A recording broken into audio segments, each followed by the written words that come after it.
Hello everybody, Cakers here, and I am here to continue my Fallout Equestria reading. We are now on to Chapter 6. Before I continue though, I would like to address the fact that I have not been here for like the past week.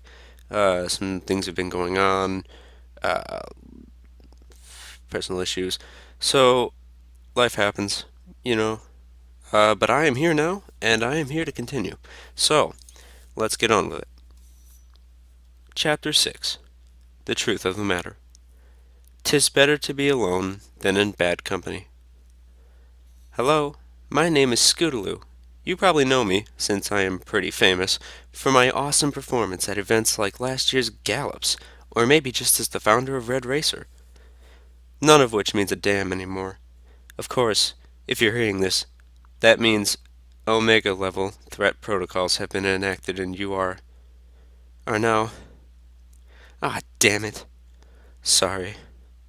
Okay, right now, I'm talking to you as a Vice President of Stabletech. You have been appointed to Overmare, or in the case of Stable 24, Overstallion, of a Stabletech life-preserving stable. You have been chosen for your sense of loyalty and duty, both to the ponies around you and to this company. And while the Stabletech HQ might be, probably is, nothing but blasted rubble now, our ideals live on. Your stable has been selected to participate in a vital social project. The first goal of your stable, like all others, is to save the lives of ponies inside, but you also have a higher purpose beyond saving the lives of individual ponies.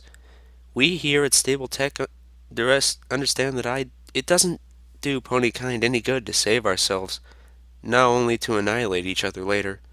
We must figure out where we went wrong. We must find a better way, and we must be ready to implement it as soon as possible once the stable doors open again, and survive what our current leaders have managed to do to Equestria. Damn it. I, I really hope no pony ever has to hear this. Can't this all just be for nothing? They're really going to destroy us all, aren't they? I'm sorry. Again, I'm totally off script. Where was I? Oh yeah. In short, Stable Tech is working to ensure a more stable society for future generations. Inside the safe in your office, you will find a set of special instructions and objectives, as well as details on how your specific stable has been fitted to carry out your part. If at any point you believe that your part in the project is threatening to the safety and security of the ponies in your charge, as a whole, you are to cease participation and take any necessary steps to rectify the situation. In any other circumstances, however, it is crucial that you keep to the directives provided, and keep Stabletech appraised for all results as per your sealed instructions. Thank you. From all of us, from all of Equestria, thank you. And may some pony up there have pity on us all. Not the message I was expecting. Now, my feelings about the stables were completely twisted up in my head. I just wanted to forget about them entirely. Away with the old and embrace the new. I clapped my hoof on the counter. Again, apple whiskey. Another of your specials, please. Apple whiskey, the bartending unicorn who owned and runs Turnpike Tavern, poured me another glass. Then as I watched, he lined up several apples on the counter. Beautiful golden apples quite unlike the pale and flavorless ones back not home, and waved his horn over them, magically transforming them one by one into bottles of the most delicious pain-numbing and mind-easing fermented apple beverage. Beside me, Calamity clapped his hose on the floor in applause, and several mares in the tavern let up a whoop. "Dunno why I was surprised," I half whispered, leaning under Calamity. "Your leader is a stallion, after all." Calamity's ears perked up and gave me a look of shocked confusion. "My leader? You don't have a leader?" I couldn't tell whether he was sounding more offended or worried. I hoof-waved. "I heard him," over the sprite bot, when it wasn't being the watcher. Calamity looked at me with deeper confusion, and then broke into a too righteous laugh. "What? Red-Eye?" He turned to the rest of the bar. "Hey, every pony! Lil Pip here thinks Red-Eye is our leader." The whole tavern joined into the laugh. "Good golly, good, hang on. I'm sorry, folks. I think that's supposed to say good. Okay, I get it now. I'm sorry. Continuing. Good goddess, girl, cried one of the mares down the counter from us. Red-Eye ain't nothing but a puffed up prancer. Hell, I don't even listen to that broadcast. Not when DJ's on the dial. Huh? Yep, agreed a buck from a nearby table as he gathered a pile of bottle caps from his cross-eyed looking companions, many of whom were looking as colorful squares in disgust. Just let old Red-Eye try and come out here and make New Appaloosa part of his so-called New World. I'll personally take all his unity and brotherhood and shove it right up his... Just deal, the pony next to him interrupted grumpily. So, I fought to shove new facts into the puzzle I was building in my head. The drinks were great for forgetting, but not so great for thinking. The not watch your voice on the sprite bot is Red-Eye, and he's not your leader? What's this watcher stuff? The mare closest to me asked. Those sprite bots are just radios. Red-Eye can't actually watch ponies through them. They ain't cameras. She turned to Calamity. I mean, could you imagine if he could? Okay, now that I knew wasn't true. But apparently the fact those sprite bots can be used to spy wasn't common knowledge. Watcher had tipped me off to something. One of the bucks from down the counter called out, Hey, Apple Whiskey, put DJ on. Apple Whiskey looked up to a brown box on top of one of the shelves which had wires running to the speakers throughout the Turnpike Tavern. With a slight glow of his horn, the radio turned on and a beautiful mare's voice, possibly the sweetest I'd ever heard, or at least a close second to Velvet Remedy's, began to pour out of the speakers. How did this happen? What have I done? I was only trying to help, but I caused so much pain. I wish I could hide, I wish I could run. I wish I could find a way to do it all over again. The voice in the song she sang was so solemn and sad, filled with determination, that it made my mind go to unhappy places. I soon felt like crying, and had to force myself not to. I figured more drink would help, so I finished mine and clapped for another. I lost sight of the war while fighting my battles, and now I carry the weight of the world on my saddles. Oh, this was unbearable. My heart was breaking, and I wasn't even sure why. I grasped at a distraction. DJ? Who's DJ? The answer came fast, almost too fast to keep up with. It seemed every pony in the tavern had something to say. DJ Pond3, of course. There's always a DJ Pond3. Best music in the equestrian wasteland. Yeah, all, 12 songs? 20? He's a ghoul pony, been around forever. No, he's not. They keep changing. But when I was a filly, DJ was a mare. I hear he's a Pegasus. He's got a stallion station up in the clouds. That's how he always knows everything's going on.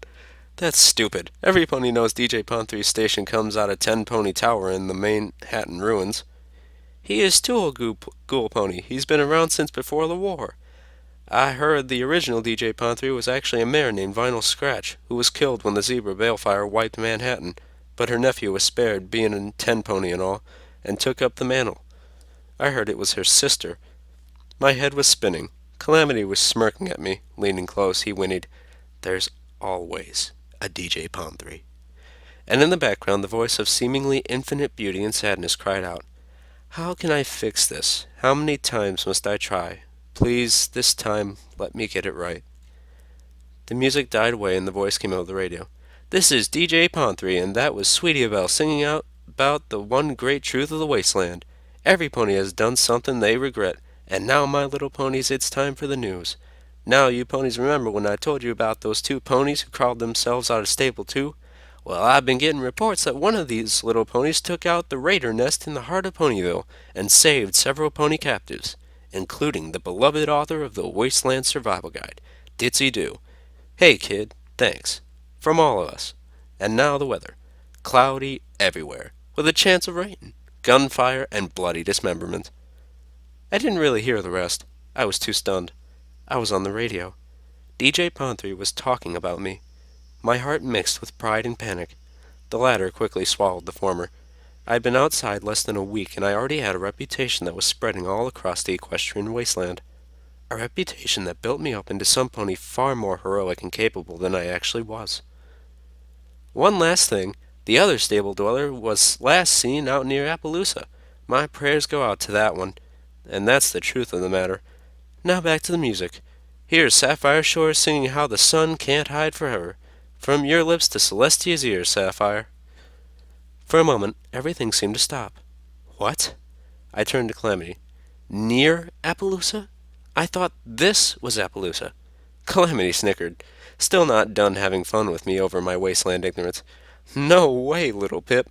This here's New Appaloosa. You can't have a new without having an old, now can you? Then he quickly got serious. Now, you don't want to be going anywhere near old Appaloosa, you hear me? That's a slaver town. Apple Whiskey quickly interrupted. Well, there's no harm going up that way to trade. I sell a good bit of trademark apple whiskey to those folk. I was stunned. Surely he was kidding. You trade with slaver ponies? Yep. In fact, got a train heading out that way on the morrow. I looked about with disbelief. You trade with slavers? Calamity whispered in my ear. Why you think I never took up living here? It wasn't a question. Next morning, I found myself out in the continuing downpour, staring at the train and feeling not a little guilt that I'd spent last evening helping load the flat cars as part of my training with Crane. That evening would have gone a bit differently if I had known where those goods were headed. I can't talk you out of this, can I? Calamity stood next to me, checking the loads on his battle saddle. My head was thudding dully, the aftermath of too much apple whiskey. But I was thinking clearly. I knew this was foolish. But they're foolish. But hold on. But where there are slavers, there are slaves in need of rescue. I knew part of me was just trying to live up to my overblown reputation. But I'd always been a captive of slavers. I'd also been a captain of slavers, if only for a few hours, and I couldn't just ignore the fact that there were ponies up there who needed some pony to care enough to try and help them. No. Well, then I'm coming with you. Always wanted to take a shot at the damn place. Figure if the two of us might actually have a chance. His words left me feeling immensely relieved. I'll talk to Dixie-Doo for supplies. Don't want neither of us to run out of ammo up there, or food. Can take the train up the mountains and out over the desert, but chances are we'll be trotting back. I mulled that over, and suddenly realized that even if we had our own supplies, what about any pony we rescued? And would they be in any state to make that kind of trip? Not that such questions deterred me at all, but I'd have to find a way to talk the ponies pulling the train to wait for us, as we robbed the town we were trading with. No less, I voiced my concern to Calamity. You're gonna have to do some fast talking if you want to convince them o' anything like that, he replied, then seemed to have an idea. I know some pony in town that just might have what you need to pull that off. Calamity trotted off, leaving me staring at the train once again. While I waited, I tried to familiarize myself with the train. Flat cars and box cars held supplies. Passenger cars, of which the train had only one, were for carrying ponies. The fancy red car on the back, and the big bronze one with the smokestack, which rode at the front, were mysteries. I knew nothing about the former, and the latter I only recognized from a similar train car in the hodgepodge construction of absolutely everything. Curious, I asked one of the polar ponies what those cars were for. He was happy to answer. That there back one, it's called the caboose. He pointed a hoof towards the red car in the rear. That has the brakes. You see, when we go up the mountains, we have to keep switching out puller teams 'cause there's hard work. One team pulls, one team rides, and keeps a lookout for raiders. But when we go down the mountain, every pony rides, and we use the brakes to keep us from going too fast. Now he pointed at the one in the front. That there is called an engine. It's for pulling the train, although mostly we just use it for the whistle. Keeps vermins off the tracks. Huh? For pulling the train? I thought you bucks pulled the train. Yep, we do. Then, well, 'cause the engine doesn't work without coal. And ain't got no coal. Ain't got no coal, car, even if we had it. So instead, we use pony power. That didn't make any sense. So the engine is to pull the train, but the engine can't pull the train, so you all have to pull the train and the engine? I had to be missing something. Yep. Okay. Then why don't you have any coal? Where's the coal? The train pony rolled his eyes at me. Oh, there ain't any coal in Equestria. I felt something in my head snapping. All the coal's in a far, far away land. Then how was the coal supposed to get here? By train, of course. That was it. I needed to stop learning about trains. They hurt my brain. This conversation had made the pounding in my head much worse. Splashing through the puddles, Calamity trotted back. After the train pony had gone back to his work, Calamity reared up and waved his forehead around, making a mock spooky face.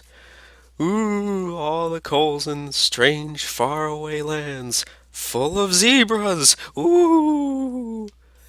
I stared at him nonplussed. Done now? He dropped back to standing and pulled a tin out of his saddlebags, offering it to me in his teeth. I levitated it close for a look. The tin had a scratched-out picture of a zebra on it. Those what are in there, those what are in there are called party time mintols, brewed up using mintols and, well, some other stuff, guaranteed to make you the life of the party. Those things will clear up your hangover, clear up your head, and make you the smoothest talking pony in the wasteland. I looked dubious, but then I trusted Calamity, and what did I have to lose? Telekinetically opening the tin, I pulled out one of the little squares inside and put it in my mouth. Chewing experimentally, I had to admit they were tasty, although the aftertaste was kind of bitter. But I didn't feel anything different than, whoa! The whole world shot into stark focus. Colors became brighter and more pleasant. Even the rain seemed nicer. And my thoughts. I was thinking more clearly than I ever had. I was figuring things out I never could before. My Celestia, where had these wonderful stuff been all my life? I felt confident. Figured out just what I needed to say was going to be easy. I could talk any pony into anything, and I was about to prove it.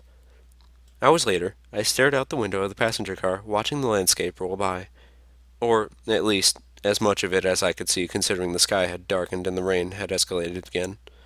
Remembering rivulets running down the cliff face near Stable 24, I prayed the storm wouldn't cause us trouble when going up the mountain. Talking the train ponies into waiting for us had been easy, making up for the crash when the party time mental wore off, leaving me feeling half blind and horribly stupid without its help. It was all I could do not to eat another right away. In fact, I would have done so if Calamity hadn't snatched the tin away. Even now, I cast furtive glances at his saddlebags. Ugh. Think of something else. I tried turning on DJ Pond station. It was barely audible, through a haze of static. New Appaloosa, I figured, was near the edge of good reception. I tried another station on my pitbook, and found the music of the Sprite Bots. Calamity told me to turn it off. Staring out the window again, I found my mind drifting until it settled on, of all things, Ditsy-Do. I was wearing my utility barding, now upgraded to be effective armor thanks to the strange but cheerful Pegasus Ghoul. That poor pony, I thought, seeing her home obliterated and then turned into a rotted mockery of a normal pony and made to live with that memory for centuries. Raiders, slavers, she'd suffered at the hooves of both of them. Actually, seen things that had horrified me to complete. And as if that wasn't enough, as a ghoul pony, it was as if she had a magical sword hanging over her brain, waiting to drop. It was amazing that she wasn't a broken wreck of a pony. I remembered her smile, wondering how she could still be happy. And then I got it. Calamity asked, "What's got you smiling like that all of a sudden?" I chuckled to myself, shaking my head. Laughter is a virtue. What now? I smiled, holding back a laugh of my own. Maybe not giggle laughter, and definitely not mwahaha laughter, but the kind of inside laughter that allows a pony to take everything this world throws at her and not lose joy. Maybe it was a little stretch to call that laughter, but it was definitely a virtue. I turned back to the window, my own spirits somehow higher than they had been in days. Lightning flashed outside. I gasped, jumping back from the window. I could have sworn I saw. Okay, it says the head. No. I saw the head of a giant pink pony, the size of an Ursa Major, peering at me over the hilltops, grinning. You ready? Calamity shouted through the downpour. The train was approaching Appaloosa. Old Appaloosa. Calamity and I were standing on the rain-slick roof of the passenger car, wind whipping rain into our faces and pulling at our manes and tails. I nodded. Wrapping his forelegs around me, Calamity stretched out his wings and caught the wind. The storm snatched us up off the train, and Calamity began to steer us towards a ridge that overlooked the slaver town. The wind buffeted us, making me fearful that we would crash, but Calamity's course stayed true. We landed, and I immediately slipped and fell in the mud. Calamity barked a laugh. I shook hardly. I shook really hard, flinging at least half of the mud onto him, and then laughed too. But then we stopped. Virtue or not, there was a time and a place for laughter, and this wasn't it. I floated my binoculars over to Calamity, then pulled out the sniper rifle to peer down and scope at the collection of dilapidated wooden buildings, derailed boxcars, makeshift metal structures, and slave cages that made up Old Appaloosa. The train was just pulling in. Between the darkness of the storm and the distraction of the train, there would never be a better time to sneak in. Through the sniper scope, I could make out the silhouettes of guards walking along the catwalks that ran between the buildings and above the cages. In the cages, I could see slave ponies lying under the pouring rain, forlorn shapes in the storm. I felt a familiar pissness taking hold. Sorry, folks.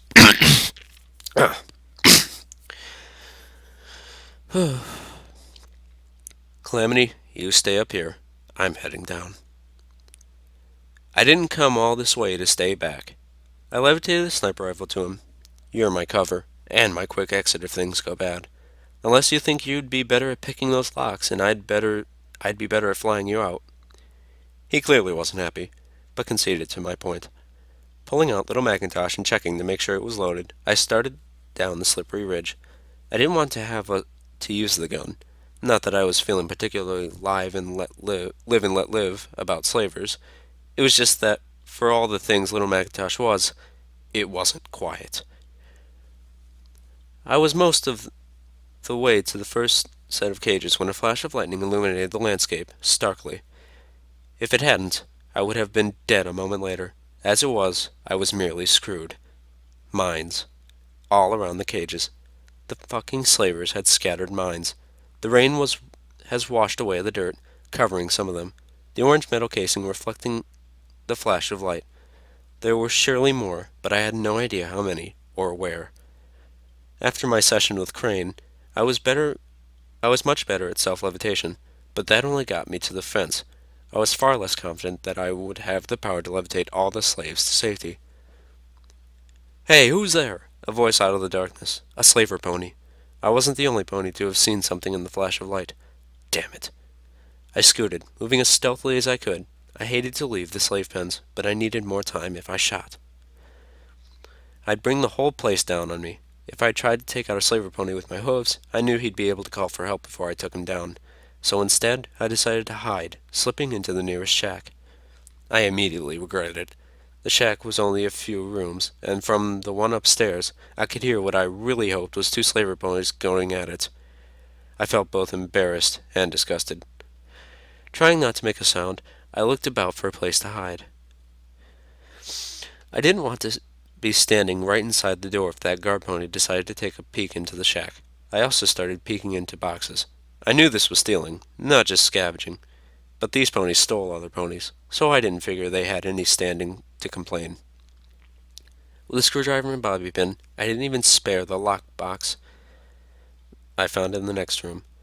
Sitting inside, I found something unique. A little totem, a statuette of an orange pony with a yellow mane and tail, poised in mid-buck. What struck me was the three-apple cutie mark, identical to the mark on Little Macintosh. I floated it close to read the inscription on the base. Be strong, and felt a surge of magical energy. I'm not sure what it did, but I actually felt stronger. Not just physically, but in confidence. Slipping the statuette in my saddlebags, I finished my looting and the door banged open. There you are! I whipped around, sliding into the comfort of Sats, and fired 2 shots into the pony, one in the head and one in the chest. Before he could reach me to pummel me with his spike-shod hooves, spike-shoed hooves, no, that's shod, okay. The sound carried. Immediately, the 2 ponies above stopped their intercourse and came charging down the stairs. Only one of them had stopped to grab a firearm. Blam, blam, blam! Little Macintosh roared like thunder. The slaver pony with the gun never even got a shot off. I reloaded as quickly as I could. Luna, damn it. Well, I was in it now. Fire blasted past me as I dove behind a rock. A flamethrower. This fucker was attacking me with a flamethrower. Ooh, I smell roasted pony for dinner, snarled the slaver with a flamethrower battle saddle. How about a little barbecue? I was seriously hoping he was just being awful, and that these ponies weren't so depraved as to actually eat other ponies. Lightning flashed, the thunder boomed above me. I ran for the cover behind a crazily tilted boxcar.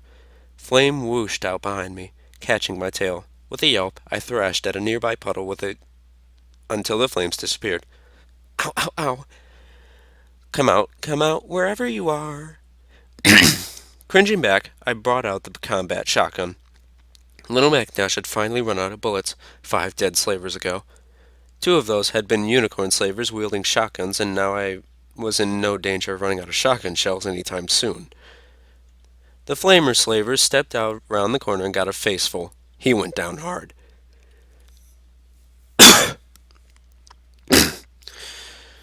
Swiftly, I took what I wanted from the body, leaving the battle saddle behind. I had neither the natural aptitude nor the professional training to use a battle saddle, and I didn't think that kind of weight, and I didn't need that kind of weight slowing me down. I looked around nervously for more attackers, including the pony with the flamethrower, and the 3 back in the first shack. I put down a total of 9 slavers. A lot, but by no means a town's worth. I was surprised that all the gunfire wasn't drawing a lot more attention. The thunderstorm may have accounted for much of that, and these guys seemed to have a level of stupefying ego that prevented them from just running to get more help. But there had to be more at play than dumb luck, dumber slavers, and the weather. Battling the slaver guards was pushing me closer to the huge multi-story barn at the heart of the town. There was a lot of light pouring out from the windows, and a lot of noise. As I drew closer, I could hear music. I checked my pip book, but old Appaloosa appeared to be out of range of every station except for one, the Spritebot station. How that station covered every place I had no idea, although I suspected the Spritebots themselves might actually be acting as relays too. This music, however, was not that music. Going in the front door would have been surely death, but creeping up to the catwalks to a second-floor entrance proved safe. I tried to slip in quietly, but the moment I cracked the door open, the wind flung it wide with a crash. I cringed, then poked my head inside. The room was empty, of ponies at least. It was crammed with broken furniture and old filing cabinets. Bottle caps, ammo, and packages of cigarettes were in several of the cabinets. They found a new home in my saddlebags. I didn't smoke and had no intention of starting, but I could sell the packs to Didsidu, who would resell them to the surprising number of Appaloosians who did. A door towards the far end opened up into a balcony. From there I could see the Manicore's share of the room was a wide-open saloon, packed with ponies who were drinking, gambling, and watching the performance on a stage directly below me. The balcony ringed the saloon, and there were guard ponies walking around in a pattern. They were focusing on the chaos below and hadn't spotted me. Yet. Wait. I recognized that voice. Crouching flat on the balcony floor, I poked my head over the edge to see the singer. Velvet Remedy. Alright guys, that is the end of Chapter 6. I want to thank you all again for actually listening to me. And until next time, this is Cakers signing off.